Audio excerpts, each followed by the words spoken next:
महाराष्ट्रातील महापालिका निवडणुकीच्या पार्श्वभूमीवर राज्यभरामध्ये प्रचाराची रणधुमाळी सुरू झाली आहे।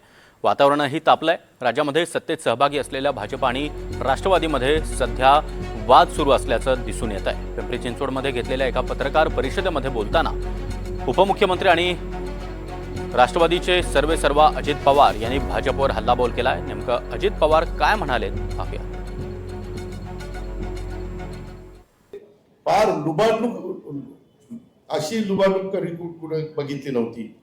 टेल्को रस्त्यावर मुळा नदी सुधार कार्यक्रम 300 कोटीचा स्वच्छतेच्या निमित्त पण शहर तुम्हाला स्वच्छ दिसतं का?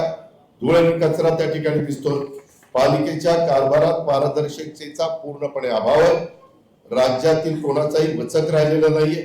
त्यामुळे शहरामध्ये लुटारू गँग तयार झालेली आहे आणि या भ्रष्टाचारी राक्षसाचं दहन करण्यासाठी आम्ही हे सगळ्या निवडणुकीच्या मैदानात उतरलेलो आहे। दरम्यान अजित पवारांच्या या वक्तव्यानंतर आता मित्र पक्षांनीच अजित पवार यांच्यावर जोरदार टीकास्त्र डागलाय।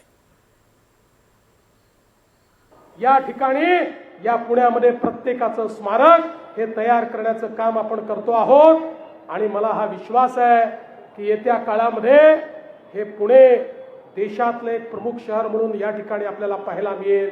आणि 5 वर्ष आम्हाला मिळाली। 5 वर्षात आम्ही केलेलं काम हे या ठिकाणी आपल्याला सांगितलं। मी परवाच पुण्यामध्ये येऊन 3000 कोटी रुपयाच्या कामाची सुरुवात करून गेलो। 9000 कोटी रुपयाची कामं या ठिकाणी चालली आहेत। त्यामुळे कोणी जर आम्हाला विचारणार असेल तुम्ही नेमकं काय केलं तर त्यांनी प्रत्येकाने एकदा आरसा पाहावा, एवढीच माझी त्यांना विनंती असणार आहे।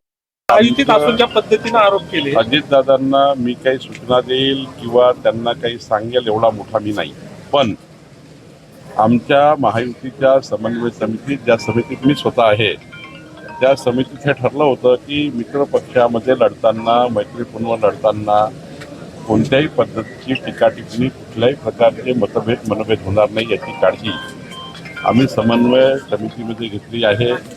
ही काळजी अजितदादांनी घ्यायला पाहिजे होती।